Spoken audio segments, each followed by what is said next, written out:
할렐루야. 오늘도 주 앞에 전심으로 예배하는 우리 성도님들의 삶에 주님의 은혜와 사랑이 가득하시기를 축복합니다. 여러분, 혹시 요즘 여러분은 삶의 어떤 것들을 혹시 자랑거리로 삼고 계십니까?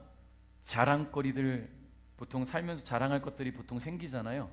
요즘 여러분의 삶의 자랑은 뭐예요? 우리 아이들한테 물어보면 얘기 나올 것 같아요. 이사했다고 자랑할 것 같고요. 우리 김민 목사님 아이들, 그죠? 자, 어렸을 때는 참 자랑할 게 많았어요, 그죠? 아빠가 사준 장난감이 자랑거리였고요. 심부름하고 받은 용돈이 자랑거리였습니다. 친구들과 영화 한 편을 봐도 그 다음 주 학교 가면 나 이런 영화 봤어라고 자랑을 하지요. 또 가족들과 여행을 갔다 오면 그게 참 자랑거리가 되었습니다. 하다못해 운동을 해도, 농구를 해도, 축구를 해도 자랑을 해요.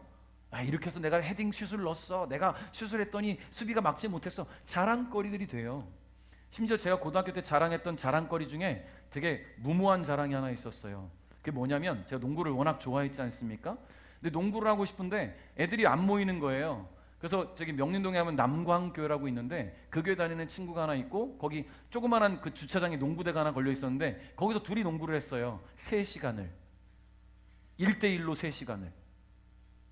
그 다음 주 학교에서 자랑하는 거예요. 1대1로 3시간 뛰어봤냐고. 미친 짓을 하고 있었던 거죠.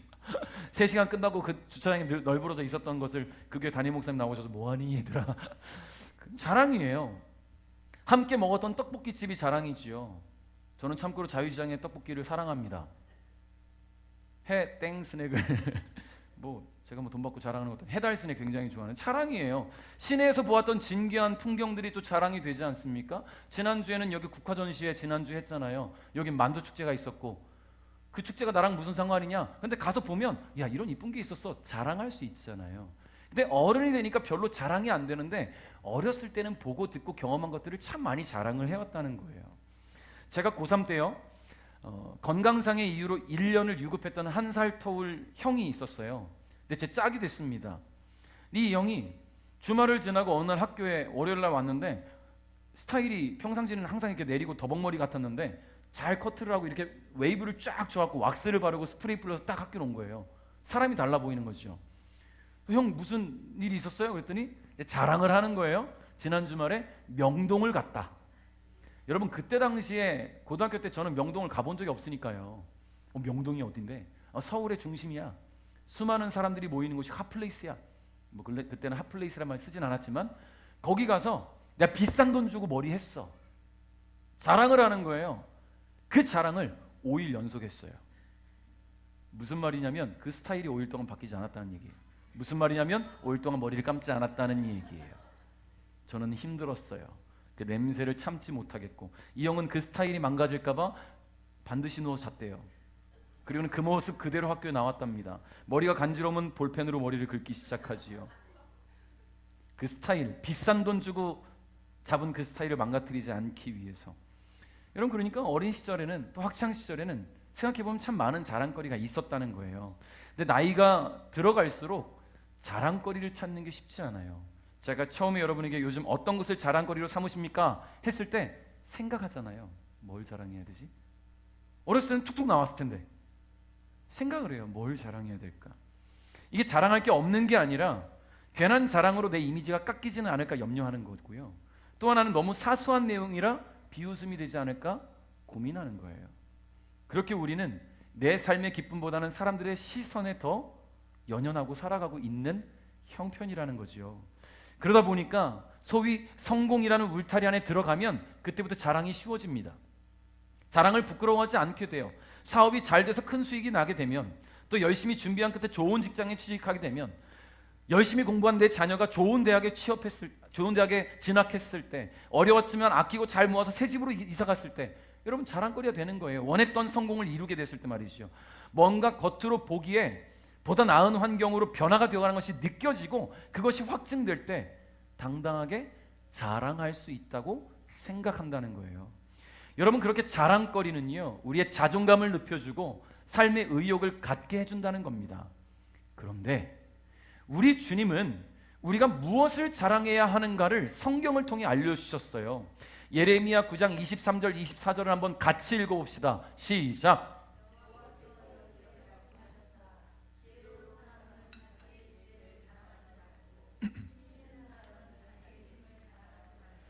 부유한 사람은 자기의 부유함을 자랑하지 마라. 오직 자랑하고 싶은 사람은 나를 깨닫고 아는 것을 자랑하고 나 여호와가 자비롭고 공평하다는 것을 자랑하고 내가 땅 위에서 올바른 일만 한다는 것을 자랑하여라. 이런 자랑이 나를 기쁘게 한다. 나 여호와의 말이다. 할렐루야. 여러분 그렇게 살고 계십니까? 주님을 자랑하고 계십니까? 주님이 원하시는 자랑은 나의 어떤 만족과 풍요로움, 나의 강함, 내가 가지고 있는 어떤 성공, 형통 이런 것을 자랑하기를 원하시지 않고 그 모든 과정과 삶 속에 함께 하신 주의 은혜를 자랑하길 원하시는 거예요. 여러분, 우리가 이 땅에 살아가면서 수많은 자랑하고 싶은 일들을 만나잖아요. 그리고 그 자랑하고 싶은 상황들을 갖게 되었을 때 그것이 왜 주어졌느냐, 어떻게 주어졌느냐? 주님의 은혜잖아요. 주님이 함께 하셨잖아요. 그 모든 과정 속에 함께 하신 분, 그 모든 일을 계획하시고 선한 길로 인도하시며 우리로 하여금 이 땅에 사는 동안 안전케 하신 그 주님을 먼저 드러내고 자랑하는 것이 우리 주님의 기쁨이라는 이야기예요. 여러분, 복음을 듣게 된 것도 자랑이고 여호와 하나님을 알게 된 것도 자랑이며 하나님께서 나를 사랑하신 것도 자랑이고 나를 위해 독생자를 십자가에 내어주신 것도 자랑입니다. 또 예수께서 나를 위해 죽으시고 부활하신 것도 자랑이고 그분을 믿어 구원받은 하나님의 자녀가 된 것도 자랑입니다. 우리가 주님을 만나고 주님과 이어지면서 갖게 된 수많은 자랑거리들을 우리는 삶 속에서 드러낼 수 있어야 된다는 거예요. 드러낼 수. 세상적인 것, 육체적인 것, 세상적인 가치관에 옳게 보이고 좋아 보이는 것들만 자랑으로 두지 말고 주님을 내 삶의 최고의 자랑으로 삼아야 된다는 이야기입니다.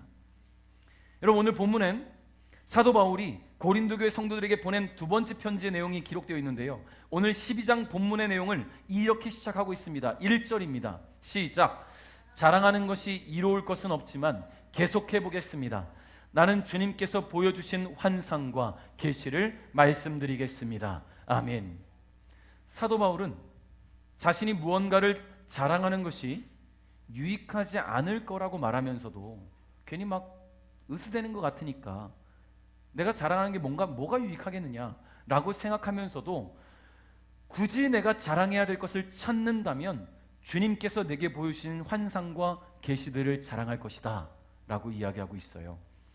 여러분, 바울은 자랑의 개념이 우리와는 참 많이 달랐던 사람입니다.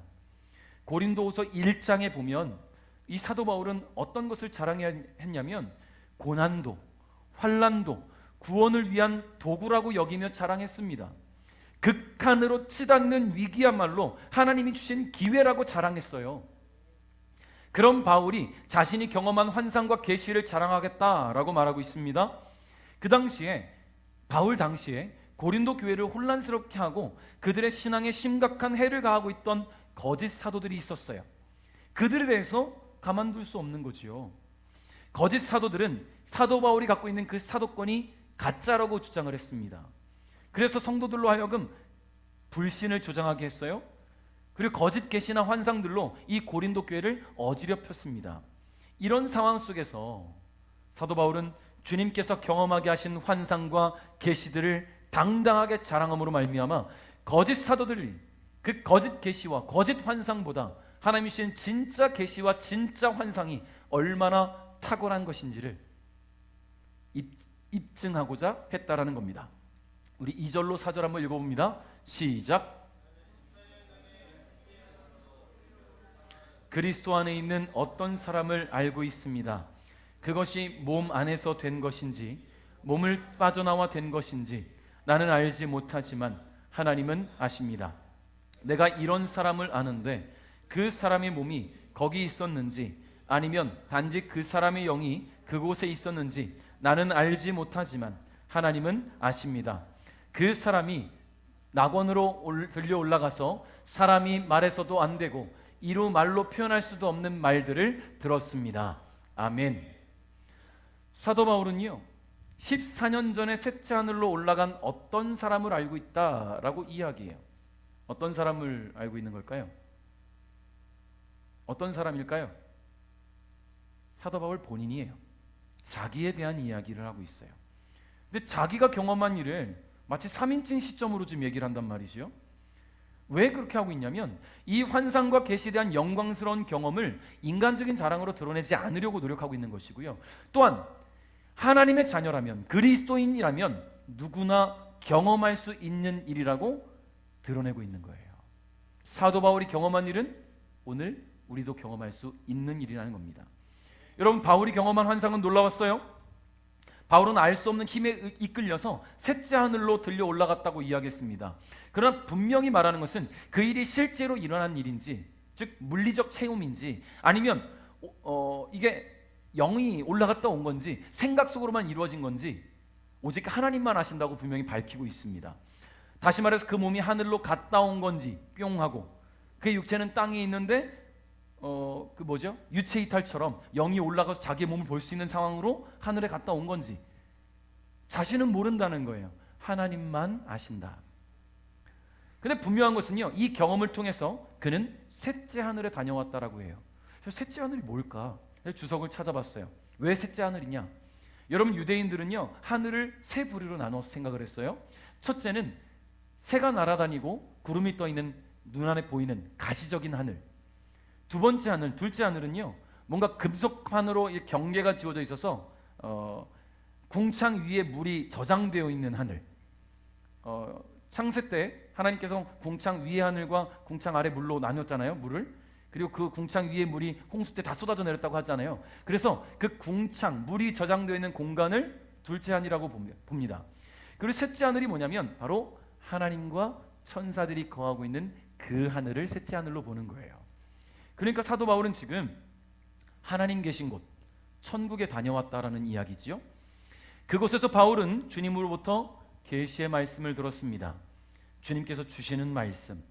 그러나 사람의 말로 표현할 수 없고 표현될 수도 없고 표현되어서도 안 되는 말씀을 들었다고 이야기해요. 이 계시의 말씀은 오직 바울 자신에게만 주어진 것임을 이야기하고 있습니다.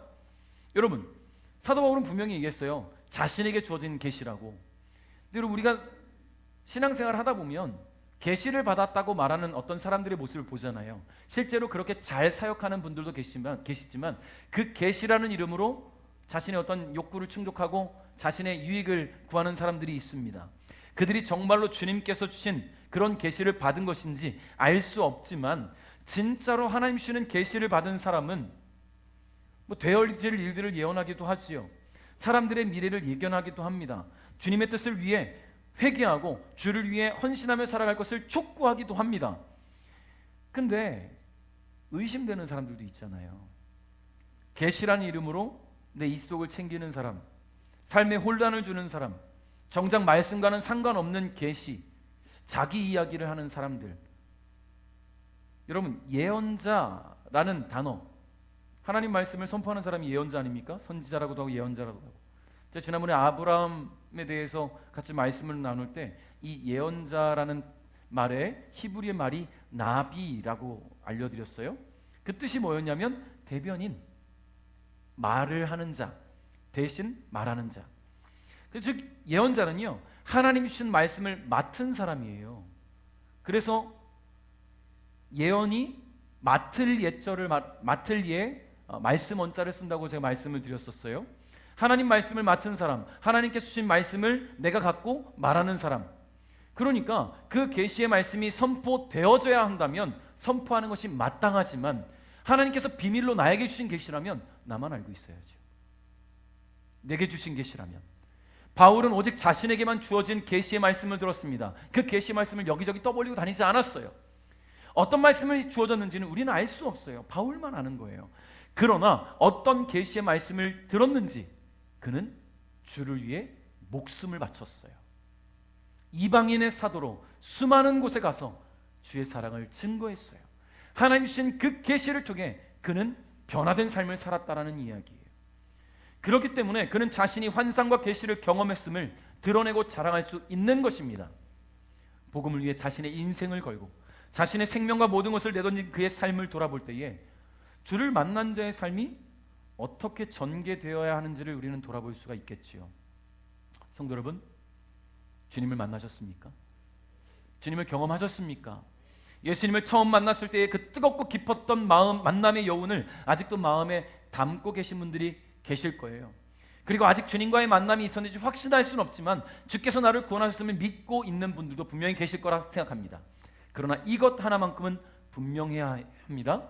주님을 만난 사람, 주께서 구원하셨음을 믿는 사람은 그 주님을 자랑할 수 있어야 되는 거예요. 할렐루야. 주님을 만났던 그때를, 주께서 나를 구원하셨음을, 주님께서 나를 구원하시기 위해 짊어지셔야 했던 그 십자가의 고통과 무게를, 그리고 부활로 우리에게 새 생명을 주셨음을 자랑할 수 있어야 합니다. 그리고 사도 바울과 같이 주를 위해, 복음을 위해 구원의 기회를 기다리는 수많은 영혼들에게 헌신된 삶을 살아야 한다는 거예요. 할렐루야. 5절 읽겠습니다. 시작.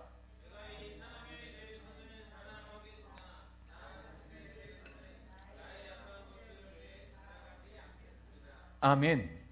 참 이상한 말이에요. 내가 이 사람에 대해서는 자랑하겠으나, 이 사람 누구라고요? 자기잖아요. 이 사람에 대해서는 자랑하겠으나 나 자신에 대해서는 나의 약한 것들 외에 자랑하지 않겠습니다. 조금 제가 이해력이 부족해서 무슨 말을 하고 있는 건지 고민하고 있을 찰나에 필립스 성경이라는, J.D. 필립스라는 분이 번역한 성경인데요, 이제 우리의 말로 번역한 성경이에요. 우리가 이해할 수 있는 말로. 이 성경에서 뭐라고 말하냐면, 나는 그 같은 체험에 관해서는 자랑스럽게 여기지만 내 연약함 외에는 어떤 일도 자랑하지 않기로 했습니다. 자랑스러운 일이야. 그러나 내 연약함만 자랑할게. 이런 이야기죠. 바울이 하려는 말이 조금 더 쉽게 이해가 되시지요. 근데 말은 이해가 되는데 왜 이런 말을 했는지는 또 이해가 안 돼요. 자랑할 건데 자랑해야지. 드러내야지. 계시를 받았는데 알려야지. 그래서 내가 이렇게 계시받은 사역자라고 수많은 사람들에게 알리고 사람들이 이목이 집중되고 유명인이 되고 그런 사람들이 있으니까. 여러분, 바울 정도 되는 사람이 그런 계시를 받았다면 자랑하고 다니면서 하나님께서 주신 그 놀라운 일들을 선포하면서 그렇게 사역했다면 얼마나 더 많은 역사가 나타났겠습니까? 적어도 사도로 부름받고 예수 그리스도를 전하는 일에 자신의 인생을 던졌다면 이와 같은 체험이 분명 그의 사역에 큰 도움이 될 거라고 생각되지 않았을까요?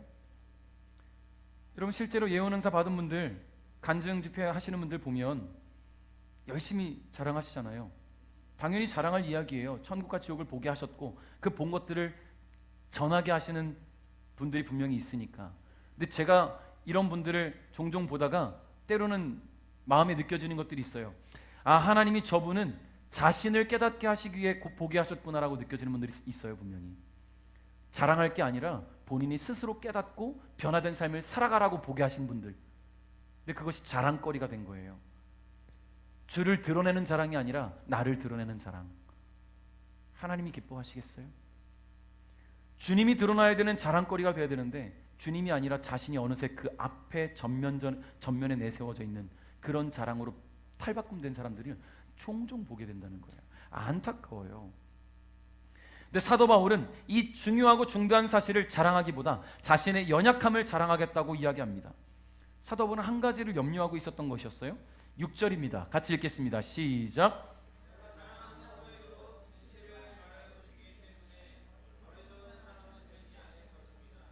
그러나 어떤 사람이든지 나를 보고 내게서 들은 것 이상으로 나에 대해 생각하지 않도록 하기 위해서 자랑하는 것을 그만두겠습니다. 그만두겠습니다. 자, 무슨 말인지 이해되시죠? 이게 소위 극성팬이라고 불리는 사람들이 생길 수 있다라는 이야기입니다. 극성팬이라고. 왜냐하면 어떤 사역자가 있다. 그의 사역이 놀랍다. 그 사역이 변화를 일으킨다 그러면 가는 곳마다 따라다니는 그런 극성팬들이 생겨요. 여러분, 실제로 예언 사역하는 분들, 치유 사역하는 분들, 그 사역하시는 분들 보면요, 그 사역은 정말 귀하고 너무나 아름다운데 그 사역을 흐리는 사람들이 소위 팬이라는 이름으로 쫓아다니는 사람들이 생겨나면서부터예요. 그분들을 대하는 때 하나님의 능력을 전해받고 하나님 말씀을 선포하는 자로 보는 게 아니라 마치 그 사람을 하나님 대하듯 그 사람이 하나님인 것처럼 여겨지는 분들이 있다라는 거예요. 오래전 제가 아내하고 한 기도원을 다녀온 적이 있어요. 누군가가 좀 거기 가서 조용히 기도하면 좋더라 이런 얘기를 듣고 갔어요. 좀 멀리 저기 전라도에 있는 기도원인데요. 조그매요. 오랜 시간 기차를 타고 가서 기도원에 갔어요. 조용히 기도할 수 있어요. 밥도 공짜로 줘요. 얼마나 좋아. 숙소도 그냥 공짜예요. 근데 저녁 집회를 참석할까 말까 하다 참석을 했는데요, 아쉬웠어요. 안타까웠어요.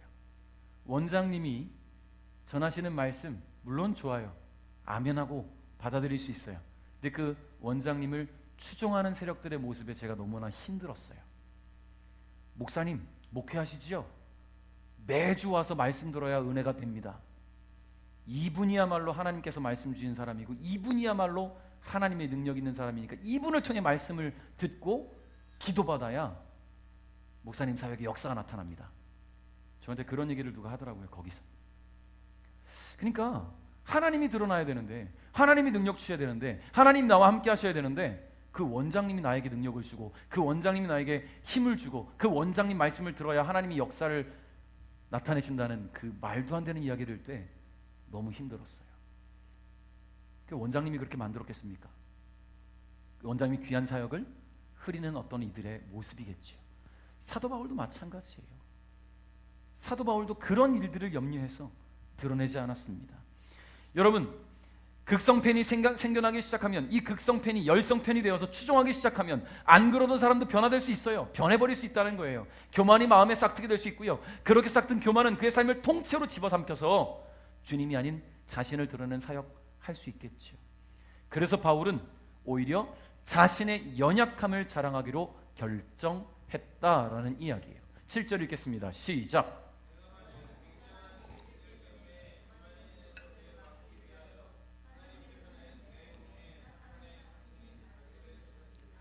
그것은 줄곧 나를 괴롭혀 왔습니다. 아멘.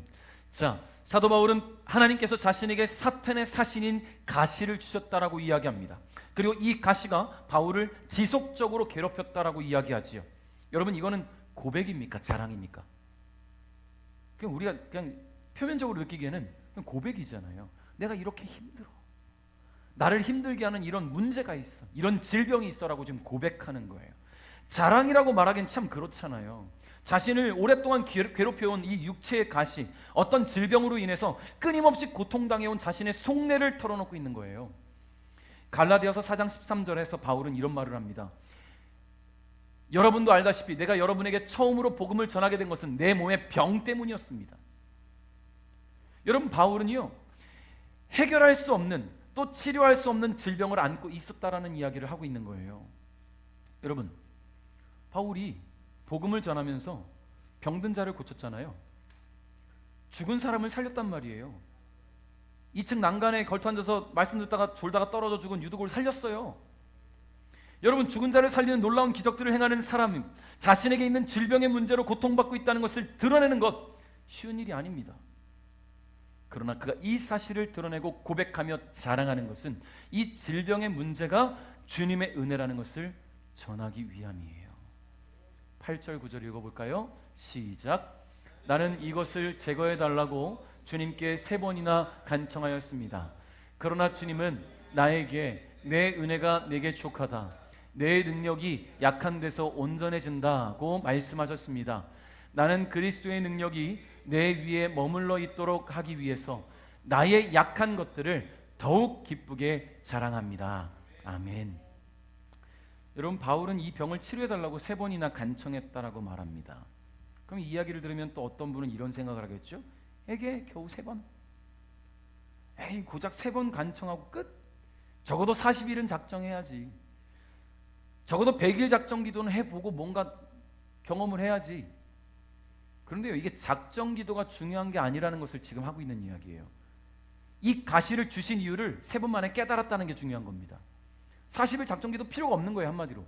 왜냐하면 하나님께서 안 없애주실 거니까. 이 가시를 주신 이유가 있는데 40일을 작정하든 100일을 작정하든 1년을 작정하든 10년을 작정하든 하나님이 주신 그 이유가 있는데, 하나님이 없애주실 생각이 없는데 기도만 하면 뭐합니까? 하나님의 뜻을 분별하는 게 중요하다는 거예요. 이 질병을 주신 이유를 주님께서 사도 바울에게 알게 하셨기 때문에 바울은 더 간구하고 기도하는 것을 멈춘 거예요. 그 이유가 뭐냐? 이미 주어진 은혜에 만족해라. 할렐루야. 주님께서 바울에게 하신 말씀이에요. 내 은혜가 내게 족하다. 내 능력이 약한 데서 온전해진다. 사람들은 자신의 강함을 증명하려 하지만 주님은 우리의 약함을 드러내기를 원하십니다. 그 약함을 강하게 하시는 분이 주님이심을 드러내시기 위함이라는 거예요. 자신의 약함을 인정하고 그 약함으로 인해서 아무것도 할 수 없는 존재임을 고백할 때에 주님은 그와 함께 하시면서 그를 강하게 하신다는 거예요. 그를 통해 주님의 강함을 보게 하신다라는 거죠. 여러분의 약함은 뭡니까? 가난입니까? 병든 몸입니까? 해결되지 않는 정신적인 문제입니까? 풀리지 않는 신앙생활입니까? 아니면 끊어진 인간관계입니까? 누구에게도 말할 수 없는 부끄럽고 수치스러운 자신의 상황으로 인해 더 깊은 골방에 숨기를 원하고 계십니까? 그때가 주님께서 일하실 때라는 거예요. 할렐루야. 그때가 주님의 강하심이 드러날 때라는 거예요. 그러므로 약함을 자랑하십시오. 바울이 자신에게 있는 가시를 고백하고 드러내며 자랑한 것처럼 여러분 안에 있는, 여러분의 삶에 있는 연약함과 부족함을 자랑하십시오. 말로만 자랑하는 게 아닙니다. 주님께서 강하게 하실 것을 믿고 그 주님의 힘을 의지하여서 함께 하실 것을 간구하며 자랑하라는 말이에요. 말로만 하지 말라고. 그러면 반드시 주님께서 여러분을 통해 일하실 겁니다. 10절 읽겠습니다. 시작. 그러므로 나는 약할 때나 모욕을 받을 때나 궁핍하게 될 때나 핍박을 받을 때나 어려움이 있을 때에 그리스도를 위해 기뻐합니다. 왜냐하면 나는 약할 그때에 강하기 때문입니다. 아멘. 사도 바울은 자신이 자랑해야 할 핵심 가치를 발견했어요. 그가 발견한 핵심 가치는요, 그가 부유할 때나 풍족할 때나 강할 때 나타나지 않았습니다. 오히려 그가 약할 때, 모욕당했을 때, 감옥에 갇혔을 때, 모진 고난과 역경을 만났을 때, 이 어려움들을 인간적인 힘으로 이겨내기 위해서 사람의 힘을 쓰지 않고 주님이 함께 하시지 않으면 내가 할 수 없다라고 고백할 때 주님이 함께 하시면서 그 무너진 마음을 강하게 하시고 보이지 않는 소망을 보게 하시고 갖지 못했던 비전을 갖게 하심을 경험했다라는 거예요. 할렐루야. 여러분, 왜 비전이 안 보여요? 왜 소망이 없습니까? 왜 물질의 복 그렇게 기도하는데 안 될까요? 왜 사람들과 관계가 이렇게 어려워요? 왜 안 됩니까? 내가 다 하려고 하니까. 내가 다 하려고 하니까 주님이 일하실 필요가 없어요. 열심히 일해서 시간 다 채워가면서 내가 만들어 짜놓은 그 일, 틀 열심히 합니다. 근데 주님과 소통하지 않아요. 주님께 내 시간을 드리지 않아요. 그리고는 몸이 피곤하니까 주님, 나는 몸이 피곤해서 시간이 없어요. 일하기 바빠요. 왜요? 주님께서 일하시게 하시면 안 될까요? 나는 돈 벌기 위해서 열심히 일했는데 그 물질이 주님으로부터 온다는 생각을 왜 못할까요? 주님이 내 일을 차단하시면, 내 일이 나올 그 길을 주님이 차단하시면, 일할 수 없도록 내 건강에 문제가 생기면 여러분, 물질이 어디서 올까요? 없어지는 거 아닙니까? 주님이 함께 하셔야 주어지는 은혜라는 거예요. 어제 다니엘 기도회 강사로 쓰신 양진철 목사님, 너무나 힘들고 어려운 삶에 살아가다가 그래도 의지를 갖고 잘 해보려고 할 때 어느 날 갑자기 눈이 보이지 않는, 한쪽 눈이 보이지 않는 일을 겪었대잖아요. 여러분, 어느 날 갑자기 여러분 무슨 일을 만날지 어떻게 합니까? 어느 날 갑자기 다리가 안 움직일지 어떻게 알아요? 어느 날 갑자기 손이 마비될지 어떻게 합니까? 어느 날 갑자기 아침에 눈이 안 떠질지 어떻게 알아요? 여러분은 내일을 알고 사십니까? 내일에 대한 기대가 어떻게 있으세요? 주님의 능력을 기대하고 사는 거지. 우리는 오늘을 살면서 내일을 기대할 수 있는 것은 주님이 나와 함께 하신다는 것을 믿고 있을 때 기대가 된다는 거예요. 여러분, 제가 이번 주에 군장병 인성교육 준비 잘해서 좋은 장병들 만나서 그들에게 하나님의 사랑을 기도하는 마음으로 전해야지, 물론 말로 못하지만 이렇게 열심히 계획 세워도 주님이 오늘 밤 나에게 가자 성현아 하면 좀 가야 되잖아요. 물질이 무슨 필요고, 계획이 무슨 필요고, 내가 계획하고 품어있는 비전들이 무슨 소용입니까? 주님이 나를 데려가시면 끝나는 일인데. 그러니까 주님이 나의 우선순위가 되어야 되는 거예요. 주님이 나의 1순위가 되어야 되는 거예요. 할렐루야. 여러분, 주님과 예배하는 이 시간, 너무나 귀하고 거룩한 이 시간을 소중히 여기십시오. 내가 할 거 다 빼가면서 주님 앞에 나오는 그런 시간이 아니라 주님과의 만남을 최우선으로 하십시오. 여러분 만약에 해외여행 간다 칩시다. 어디로 가볼까요? 누가 항공권을 줬다. 그럼 좋은 데로 한번 해봅시다. 어디로 가면 항공권을 주면 어디로 갈까? 우리 원치현 형제. 항공권을 누가 주겠다. 어디 갈까요? 뉴욕. 갔다 왔잖아. 갔다 온 지 얼마 됐다고 또 가 거기를. 딴 데 가. 하와이. 하와이 지진 때문에 위험해. 자, 계획을 하자고요. 유럽 한번 간다 칩시다. 유럽 한번 한 달 동안 여행하는 걸로 계획을 하고 항공권을 딱 부여받으면 우리는 뭘 할까요? 계획을 세우겠죠? 그리고 열심히 짐을 쌀 거예요. 그리고는 몇 시에 공항에 도착해서 어떻게 체크아웃하고 어떻게 짐을 붙일지 계획을 세울 거예요. 자, 유럽 갈 건데 공항에 늦게 도착하는 사람 손. 단 한 사람이라도 있다면 손. 없잖아요. 비행기 탈 때는 무조건 체크인 1시간 전에 도착할 텐데 왜 교회는 그렇게 못해요? 왜 예배는 빼먹어요? 왜 주일은 어깁니까? 비행기 탈 때는 그렇게 시간 잘 지키는데 왜 교회 나올 때는 시간 못 지키죠? 여러분, 이 예배 시간이 천국 항공 티켓이라고 생각한다면 누가 빠지겠어요? 누가 늦게 오겠어요? 오늘 여기 와서 앉아있지 못하면 구원받지 못한다고 한다면 누가 여기 안 오겠습니까? 여러분, 1순위가 뭐예요? 여러분의 인생의 1순위. 그게 오늘 여러분 안에 정립돼야 된다는 이야기예요. 여러분, 사도 바울은 약할 때 강함이 되시는 주님을 경험했습니다. 바울은 고린도서 1장 27절에 이렇게 고백을 해요. 그러나 하나님께서는 지혜로운 것들을 부끄럽게 하시려고 세상의 미련한 것들을 선택하셨고 강한 것들을 부끄럽게 하시려고 세상의 약한 것들을 선택하셨습니다. 할렐루야. 그래요. 주님은 세상의 가치 기준에 미치지 못하는 연약한 이들을 통해서 세상의 가치를 넘어 온 우주를 통치하시는 하나님 나라를 선포하게 하셨습니다. 자신의 힘과 능력이 아닌 예수 그리스도의 힘과 능력으로 가능케 하신 거예요. 그러므로 우리가 선포해야 될 유일한 자랑거리는 우리의 약함을 강하게 하시는 예수 그리스도. 할렐루야. 이게 자랑이 되려면 주님이 1순위가 되어야 되는 거예요. 예배가 1순위가 되십시오. 하나님과 약속한 그 시간이 1순위가 되십시오. 매일 아침, 매일 저녁 여러분에게 주어진 시간들을 하나님께 드리는 시간을 작정하시고 정하시고 기도하십시오. 내 하루 24시간이 모자라요? 그 모자란 시간에서 주님과 소통하는 시간을 가지셔야 돼요. 그게 여러분과 함께하는 하나님의 은혜를 구하는 시간이고, 그렇게 될 때에 나의 약함을 강하게 하신 하나님을 경험할 수가 있는 겁니다. 자신에게 있는 약함 때문에 자존감이 떨어지고 믿음이 무너져서 나를 구원하시고 나를 안전하게 하시며 나를 강하게 하시는 예수 그리스도의 은혜를 잊지 않기를 바랍니다. 고린도후서 1장 8절부터 10절 말씀을 함께 읽고 말씀을 맺을까 합니다. 8절부터 10절입니다. 같이 읽습니다. 시작. 성도 여러분, 우리가 아시아 지방에서 당한 환난을 여러분이 알아주시기를 원합니다. 우리는 감당하기 어려운 환난을 당해 삶의 소망조차 없었습니다. 마음속으로는 사망 선고를 받았다는 느낌마저 들었습니다. 그러나 이렇게 된 것은 우리 자신을 의지하지 않고 죽은 자를 살리시는 하나님을 의지하도록 하기 위해서였습니다. 하나님께서는 이렇게 무서운 죽음의 위기에서 우리를 구원하셨으며 앞으로도 구원하실 것입니다. 우리는 하나님께서 계속해서 우리를 구원해 주실 것이라는 소망을 하나님께 두겠습니다. 할렐루야. 할렐루야. 예수를 부정하고 예수 믿는 자들을 죽이기 위해서 온 힘과 열정을 쏟았던 이 바울이 다마스커스로 가는 그 도상에서 예수 그리스도를 만나게 되었습니다. 그리고 나서 철저하게 주를 위한 삶을 살아가는 자로 변화가 되었어요.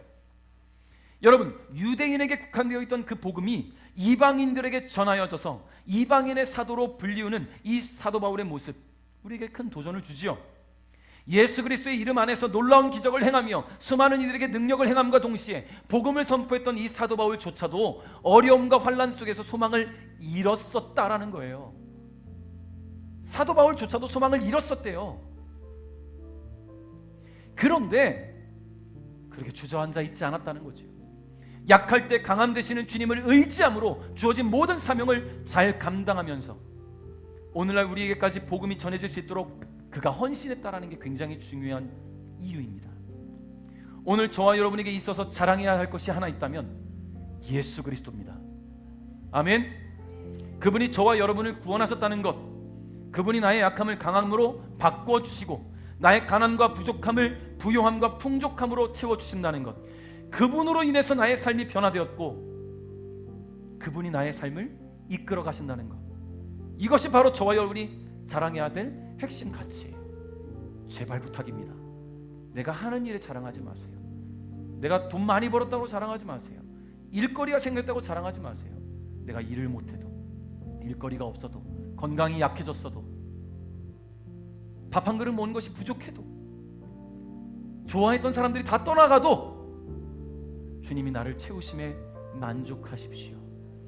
나의 약함을 강하게 하신 주님께서, 나의 부족함을 채우시는 주님께서, 나의 이 연약함을 풍족함으로 바꾸시는 주님께서 오늘 저와 여러분에게 함께 하실 것입니다. 그분만 자랑합시다. 그러므로 주어진 또 한 주 우리가 자랑해야 할 이 귀한 복음을 감추지 말고 드러내십시오. 그래서 주님이 통치하시는 하나님 나라가 이 땅 가운데 확장되어 가는데 함께 쓰임받는 우리 베델 가족 여러분 되기를 주님의 이름으로 축복합니다.